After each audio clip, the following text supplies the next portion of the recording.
You're listening to The South Stands, a Buckeye football podcast by Ohio State fans for Ohio State fans on Apple Podcasts, YouTube, Spotify, and SoundCloud. Welcome back to The South Stands, a Buckeye football podcast by Ohio State fans for Ohio State fans from the West Coast. I'm your host, Zach Moore. Today is Sunday, October 30th, and I'm here to recap number 2 Ohio State's 44-31 comeback win in Happy Valley against number 13 Penn State. And, rather than going through my usual game summary, I'm just going to assume you actually watched the game and you know what happened. So I'm just going to tick down my list of observations here. I'm going to start with the play of the Ohio State defensive line. In my mind, that's where the first game ball should go. The Ohio State defensive line was fantastic. And of course, it all started with JT Tuimoloau. What a performance by the star defensive end. It was the most dominant, most impactful performance by an Ohio State defensive player that I've ever seen in my life. That's not hyperbole. Not even Chase Young in 2019 was as dominant in a single game as Tuimoloau was against Penn State yesterday afternoon. 6 tackles, 3 tackles for loss, 2 sacks, one of which was a strip sack on Sean Clifford that Tuimoloau also recovered. He had 2 interceptions, one of which he returned for a touchdown.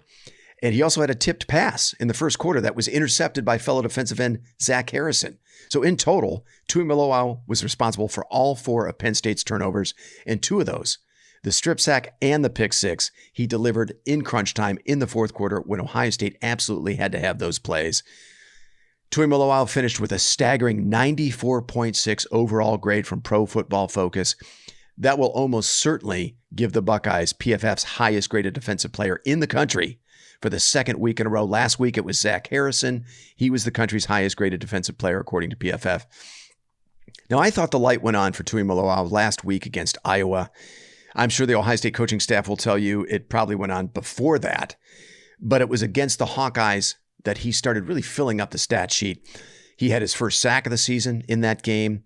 PFF gave him a grade of 80.6, which at that point was his highest overall grade of the season. But, look, it was Iowa, and nobody really noticed because of the total ineptitude of the Hawkeye offense. But I think that performance for Tuimoloau, as it would turn out, would portend great things to come against Penn State. I thought defensive tackle Tyleik Williams also had the best game of his career yesterday. Williams turned in a huge 4th down stop on Penn State's first possession of the third quarter. He stuffed running back Nicholas Singleton on 4th and 2 at the Ohio State 19-yard line to give the ball back to the Buckeyes. He also had a sack on Sean Clifford a couple plays earlier on that drive. Williams finished the day as Ohio State's 3rd highest graded defender with an overall grade of 81.4. We saw flashes from Williams last season, his freshman year.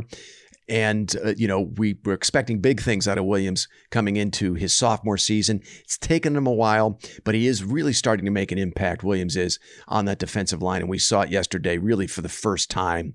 So kudos to Williams for a great performance yesterday. I was also really impressed by the play of fellow defensive tackle Jerron Cage and defensive end Jack Sawyer. Now, they both finished with PFF grades over 75. Teron Vincent and Zach Harrison also both graded really well over 70. I was actually surprised Harrison's grade wasn't higher because he had a big tip pass yesterday. He also had the interception that I mentioned earlier. He seemed to be all over the field for the second game in a row. And look, these players, all of these players that I've just mentioned, defensive linemen, they were more than just their PFF grades. I mean, their impact on the field was obvious. Of Ohio State's 19 quarterback pressures in this game, 16 were by the defensive line. I thought the Buckeyes were really good in short yardage situations defensively. There was a stop on downs to start the third quarter that I've already mentioned, and they nearly came up with another 4th down stop at the goal line in the fourth quarter. I'm going to talk about that in a bit. Penn State was life and death to punch the ball in for the touchdown on that possession. And that gave them a very brief 21-16 lead. And although, it resulted in a touchdown, I was very impressed by the play of the Ohio State defensive line on that series. Now, on the day, Ohio State held the Penn State rushing attack to 3.4 yards per carry. You got to credit the play of the defensive line largely for that. I really thought they owned the line of scrimmage most of the day, and also when it really, really mattered. But, it was kind of a weird box score if you look at it. for the Ohio State defense, because though they were hugely impactful in this game, Penn State still finished with 482 yards of total offense and 31 points. Quarterback Sean Clifford finished with 371 yards passing and 3 touchdowns. So, at first glance, you look at those numbers and you think Ohio State had a bit of a rough day on defense. But then you have to consider, 75 yards of that 482-yard total came in garbage time at the very end of the game on a touchdown drive that, didn't really matter. There was also a 42-yard pass play by Sean Clifford that was allowed to stand, even though it was pretty clear Clifford had crossed the line of scrimmage when he released the ball. I'm going to talk more about that play in a second. So look, Penn State, 4 turnovers. That doesn't really factor into the yardage total, but all of those turnovers were forced by Ohio State, forced by JT Tuimoloau specifically. And we also saw kind of the yin and yang of Sean Clifford once again. It was on full display in this game, right? He definitely made some plays yesterday. There's no doubt about it. 371 yards passing, 3 touchdown passes. But, those 4 turnovers, including the strip sack and the pick 6 in the fourth quarter, those were just catastrophic, mistakes by Sean Clifford. Now, you got to give Tuimoloau credit for forcing those, but man, we saw it in last year's game. Sean Clifford had 2 catastrophic turnovers last year in the shoe against Ohio State that led to 10 Ohio State points in a 9-point game. So Sean Clifford, man, if you're a Penn State fan, that guy has to be so frustrating, so tantalizing, because he can definitely make some plays, but in the end, you can set your watch to it. You just know he's going to make some catastrophic mistakes. I also got to give game balls to C.J. Stroud and Marvin Harrison Jr., who along with Tuimoloau were just about as impactful yesterday. Stroud finished 26 of 33 for 354 yards and a touchdown, no turnovers. In the fourth quarter, Stroud was 6 of 8 for 128 yards and a touchdown. He also hit Emeka Egbuka for a cold-blooded 42-yard completion with 3:33 to play in the game, and the Buckeyes clinging to a 30-24 lead. It was far and away his best throw of the game, an absolute dime. Travion Henderson would score on the next play to put the Buckeyes up 37-24. Look, I don't think Stroud gets nearly enough credit for how well he plays with the game on the line. And maybe that's because Ohio State is so rarely in close games in the fourth quarter. But I wanted to share this tweet from Ohio State beat writer Tony Gerdeman to really illustrate my point. Gerdeman says, when Ohio State is trailing in the fourth quarter or the game is only separated by 1 score, C.J. Stroud is 65 of 90 passing. That's a 72.2% completion percentage for 900 yards with 7 touchdowns and only 1 interception in his career. And the last 3 times he has been in these situations, that's Utah in the Rose Bowl, Notre Dame in the opener this season, and Penn State yesterday, Stroud has completed 24 of 27 passes for 329 yards, 3 touchdowns, and 0 interceptions. That's crazy. And that speaks volumes to, what a gamer C.J. Stroud is late, in close games.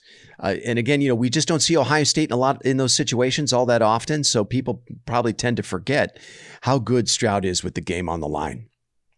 Marvin Harrison Jr., what can you say? 10 catches on 12 targets, 185 yards yesterday. That was probably the best secondary Ohio State's going to see all season. Joey Porter Jr., he's probably going to be a first-round pick. Jair Brown, Kalen King. Those are all 3, great players in that Penn State secondary, and they had no answer for Stroud and Harrison. Now, they didn't connect for any touchdowns, and I don't know what the actual total was, but it seems Stroud and Harrison connected on, several critical third down conversions, just, game breakers that were huge for the Buckeyes. Stroud is very clearly in the thick of the Heisman race. We know that. He's been there from the beginning of the season pretty much. But I think Marvin Harrison Jr. has to be among the top 2 or 3 candidates for the Biletnikoff Award. One thing I didn't like, I guess that was annoying as an Ohio State fan, was, Penn State got a lot of breaks in this game. Now, as Paige and I had both correctly predicted, this was a good game for the better part of 3.5 quarters. Under James Franklin, we know this. Penn State almost always gets up for the Buckeyes and plays one of their better games of the season. That was definitely the case yesterday. As a 15.5-point underdog, Franklin's team did it again. And man, on top of all that, playing well, and it's not to discredit Penn State. They got a lot of nice breaks in this game to keep it close. Now, it started in the second quarter when Penn State quarterback Sean Clifford, I mentioned this earlier, was clearly over the line of scrimmage on a 42-yard pass play to Theo Johnson that gave the Lions a first down at the Ohio State 23. The Lions would score on the next play to take a 14-10 lead over the Buckeyes. Now, at the start of the third quarter, the Penn State would get another huge break. Cody Simon would force a fumble on return man Daquan Hardy, but the Lions would fall on it. Disaster averted. And then in the fourth quarter, on Penn State's go-ahead scoring drive, the Lions had back-to-back field goal attempts by Jake Pinniger, sail wide right, but both were wiped out by penalties, giving Penn State new life each time. And the first penalty was a false start on the Lions, which is a dead ball foul, and that meant Ohio State could not decline it. So that gave Penn State another opportunity to kick the field goal, this time 5 yards further away. And on that attempt, the Buckeyes were flagged for an obscure defensive illegal formation for lining up over the center. Now, the replay didn't seem to show that's what actually happened, but it was called. And then, rather than giving Pinniger a third shot at kicking the go-ahead field goal, James Franklin said, fuck it. He put his offense back on the field on 4th and 1, trailing the Buckeyes 16-14, and the Lions would convert, barely, on a 4-yard pass from Sean Clifford to Tyler Warren. 2 plays later, Ronnie Hickman would force a fumble on receiver Mitchell Tinsley at the goal line, but Penn State would recover that one as well. 2 plays after that, on 4th and goal from the 1-yard line, Penn State running back Katron Allen would somehow escape the grasp of Tommy Eichenberg in the backfield to score a touchdown and put Penn State up 21-16. It was the second 4th and 1 Penn State would convert on that 13-play, 75-yard scoring drive that ate up nearly 6 minutes of game time. Man, what a frustrating flurry of breaks there in the fourth quarter. But, Penn State got a bunch of them that started, earlier in the game in the second quarter.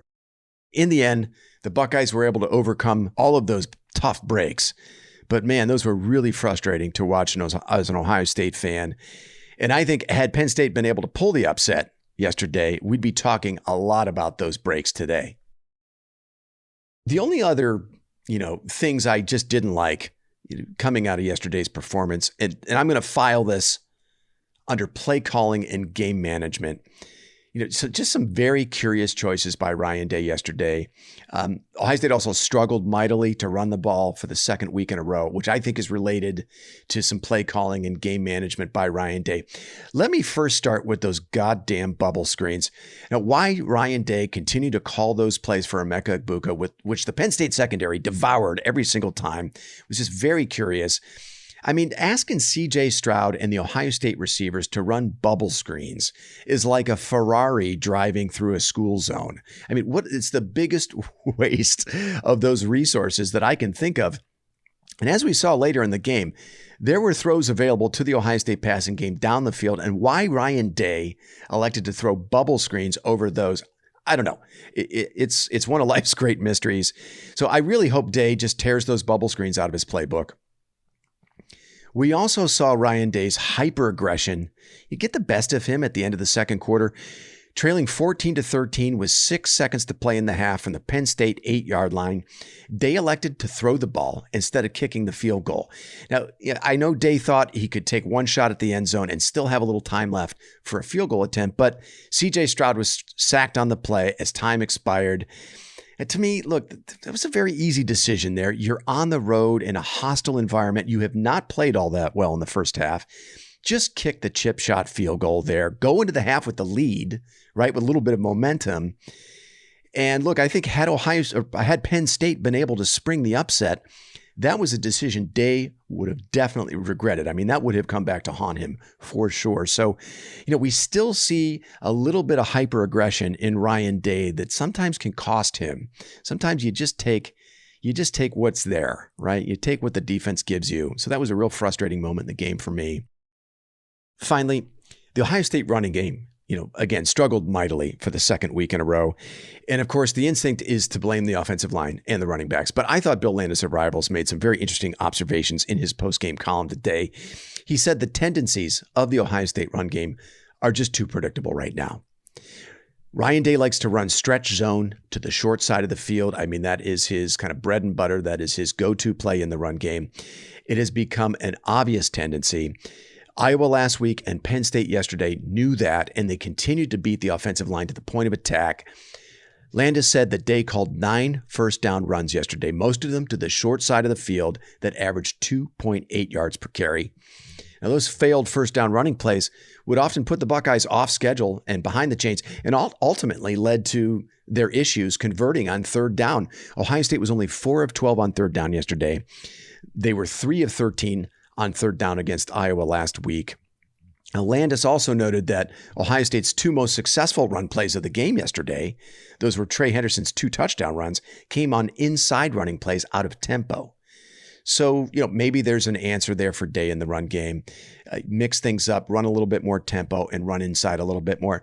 And look, I do wonder, in spite of all that, how things might have played out differently yesterday if Mayan Williams hadn't gotten hurt. Yesterday just kind of looked and felt like a Mayan Williams kind of a day, right? And I didn't think Trey Henderson was at his best for most of the game yesterday. To me, he's still doing a little too much dancing at the line of scrimmage. So, look, Ryan Day and Kevin Wilson, Trey Henderson, they've got 3 weeks to figure out the rushing attack before Michigan. I think they're definitely going to need to run the ball in that game. And then, the other concern is the health of Mayan Williams. It looked like he suffered some kind of a wrist or, hand injury. It looked like he had a wrap around his pinky and ring fingers. Maybe he broke his fingers. So it's going to be very interesting to watch what happens with that Ohio State running back room. If Williams is unable to play over these next few weeks, who's your backup to Trey Henderson? Is it Dallin Hayden? Is it Chip Trainum, who they've moved over from linebacker into the running back room? I'd kind of like to see what they can get from someone else in the run game, whether it's Hayden or Chip Trainum. It might kind of sort of be a good thing that one of those backs gets elevated and gets some carries, because I don't know what the hell's going on with Trey Henderson. He's in a bit of a sophomore slump, and I think he's doing a little too much shucking and jiving, dancing at the line of scrimmage, rather than just hitting the hole and taking what the defense, gives him. So not a ton of other games around the country that really piqued my interest, but I did, of course, watch a little bit of the Michigan State-Michigan game and was quite frankly underwhelmed by Michigan in that game. Now, I know I've been a little critical of Michigan. I'm not quite buying what Michigan is selling this year. And yesterday, I think there was good reason to be skeptical. Look, it was a 1-score game at the half. Michigan led 13-7, after 2 quarters. The Wolverines would eventually pull away, as we all knew they would, for a 29-7 win. But Michigan State is dreadful. I mean, they're not a good football team. There isn't anything they do particularly well. It took Michigan the better part of 4 quarters to put that game away. And I think a big reason for that is Michigan had 5 drives into the Michigan State red zone and only came away with 1 touchdown. They had to settle for field goals on the other 4 trips. Michigan has real trouble converting in the end zone. They had trouble against Penn State and Iowa this season in the red zone. So I think that's something to watch. I also thought it was another pedestrian performance by Michigan in the pass game. Quarterback J.J. McCarthy, 15 of 25 for 167 yards and 1 touchdown against one of the worst pass defenses in the FBS. I mean, look, there were pass plays to be had against that Michigan State secondary. They stink. Now, Blake Corum was good again yesterday, 177 yards on 33 carries and a touchdown. But I'm starting to wonder if Corum is covering up some pretty serious deficiencies with that Michigan offense. I mean, he's like a deodorizer for some pretty, stinky performances by the Michigan offense in recent weeks. So that begs the question again, and I know I've asked this, what happens when Michigan runs into a defense that can limit the run game? I don't know. I mean, I think that's a pretty serious question for the Michigan offense. Now, on defense, it was notable to me that the Michigan secondary had trouble with Spartan receiver Keon Coleman. Coleman finished with 155 yards on 5 receptions. Look, in the end, it didn't have a major impact on the final outcome. But Coleman is 6'4", 210 pounds. Michigan didn't have an answer for him. He was muscling the ball away from Michigan defensive backs. 6'4", 210 pounds. Does that remind you of a certain Ohio State receiver who is tearing up opposing defenses right now? Okay, that's going to do it for me. You can expect a preview pod for the Northwestern game from Paige, Chad, and myself on either Wednesday or Thursday. Until then, thanks so much for listening, and go Bucks. You've been listening to the South Stands, a Buckeye football podcast. You can follow us on Twitter, Instagram, and Facebook, and visit our website at southstandsosu.com.